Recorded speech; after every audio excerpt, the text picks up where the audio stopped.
Mesdames et messieurs, chers téléspectateurs, bonsoir à tous. Vous êtes dans votre journal amanien de ce lundi 10 juillet 2023. En titre, à Aboissau, le président du CESEC, président du Conseil régional du Sud Comoé, a procédé au lancement des travaux de reprofilage des pistes sur tout l'étendue du territoire régional. Vous entendrez l'intervention du docteur Eugène Akaouélé.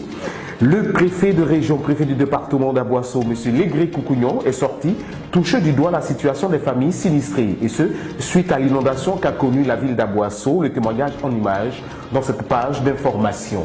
En éducation, 31,47%, c'est le taux national d'admission à l'examen du BEPC cette année. Un taux en légère hausse par rapport à l'année dernière. Quelques candidats heureux et parents se sont exprimés.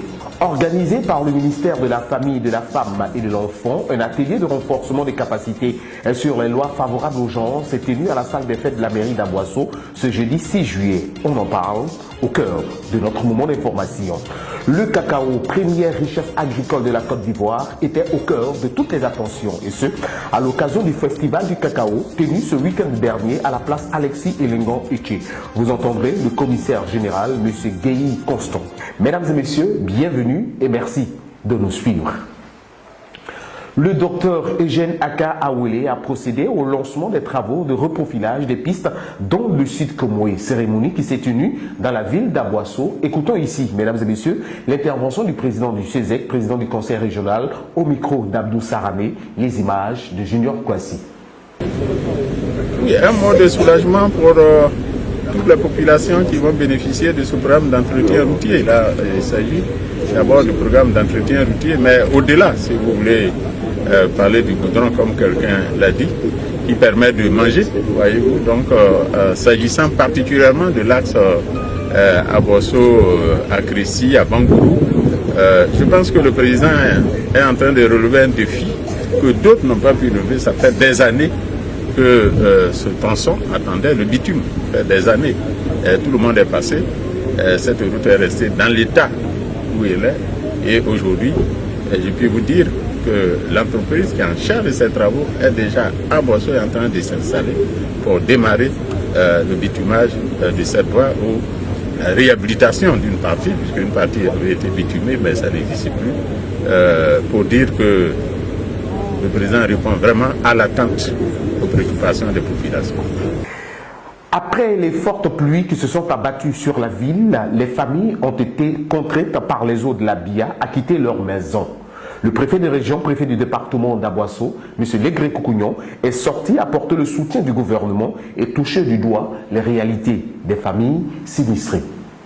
Nous constatons depuis plus d'un mois déjà de fortes pluies qui arrosent le territoire national. Des voix plus autorisées que la nôtre parleront de la situation au plan national. Mais pour ce qui nous concerne, dans le département d'Aboissau et dans la région du Sud Comoé, vous savez également qu'avec la présence des deux barrages hydroélectriques, à Yamé 1 et à Yamé 2, les montées des eaux enregistrées ces derniers temps ont amené les techniciens de ces infrastructures économiques présentes dans notre région à enclencher le système d'évacuation des eaux, de sorte que les localités situées au-delà de ces barrages, inévitablement reçoivent ces eaux. Ce qui a conduit à l'inondation de certains quartiers au niveau de la ville d'Aboissau. Les résultats des examens à grand tirage sont en train de tomber. Après ceux du CEP, les résultats du BPC sont désormais connus. 31,47%, c'est le taux national d'admis à l'examen de cette année. Des candidats heureux de leurs résultats s'expriment au micro de Saramé Abdou. Je me nomme Kofi Chris Roland. J'ai composé au lycée moderne Eugène Akaouélé d'Aboissau et j'ai obtenu 269,62 sur 360 et je suis très content pour mon point. Voici Raymond. Je suis venu prendre mes résultats et comme vous pouvez le constater, j'ai bossé très dur, j'ai prié, j'ai étudié. Mais mes amis, vous qui n'avez pas eu, ne vous découragez pas, car l'année prochaine est là. Le stress de l'attente des résultats était ressenti tant chez les candidats que chez leurs parents. Après la proclamation des résultats, la joie est exprimée aussi par les parents d'élèves admis. Écoutons le père d'un heureux pour sa fille. Nous disons merci à Dieu parce que quand nous étions arrivés, Il a été dit que c'est 31% d'élèves qui ont eu. Il faut dire que ça n'a pas été facile de digérer ça d'abord, jusqu'à ce que je puisse savoir le résultat où elle a eu. Je dis merci à Dieu, merci au Seigneur Jésus, et merci aussi à ma fille qui a fait tout son effort pour étudier, parce que nous avons investi, mais elle aussi, elle a pris son courage, elle a pris sa force, elle a étudié. Nous disons merci pour son courage, merci aussi à son maître de maison, monsieur Bakayoko, merci pour sa maman qui l'a coaché, qui a été avec elle durant toute cette année scolaire. Nous disons merci au Seigneur. Chassés de leur domicile suite aux fortes pluies tombées sur la ville d'Aboasso, des familles se sont vues déplacées. Pour témoigner, exprimer sa compassion et témoigner son soutien, l'honorable Zinsou, à savoir Marcelin Isidore, a visité toutes les familles sur tous les sites qui les ont accueillis. Mais remercions déjà le Tout-Puissant, qu'il n'y ait pas eu de perte en vies humaines. Parce que le reste là, c'est du matériel. Le matériel, on peut sécher les nattes, le matelas, les habits, mais s'il y avait eu mort d'homme, on n'aurait pas pu ressusciter les hommes. Personne parmi nous ne sait ressusciter les hommes. Et Dieu merci, il n'y a pas eu mort d'homme. Les dégâts là, on va évaluer, on va voir comment vous accompagner dessus. C'est d'abord ça l'objet de ma visite. Et ensuite remonter ça aux autorités compétentes pour que le ministère de la Solidarité puisse venir apporter aussi son soutien. Mais nous-mêmes, les élus locaux, chacun de nous fera ce qu'il a à faire déjà pour vous soutenir dans ce moment difficile. Mais c'est de notre responsabilité aussi de faire des recommandations. C'est important. Vous savez, on ne va pas toujours accuser les uns et les autres. Nous-mêmes aussi, les habitants, il faut qu'on fasse attention.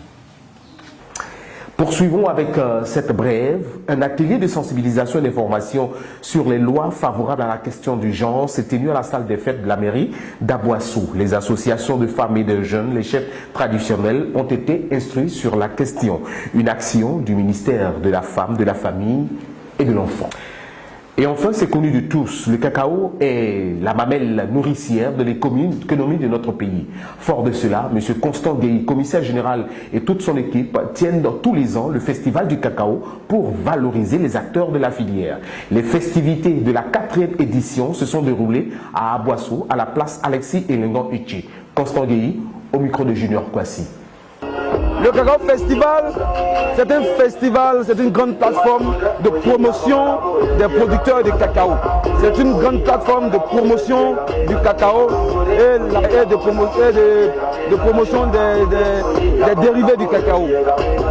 Parce qu'on s'est rendu compte, et tout le monde le sait, que le cacao bat tous les records en Côte d'Ivoire.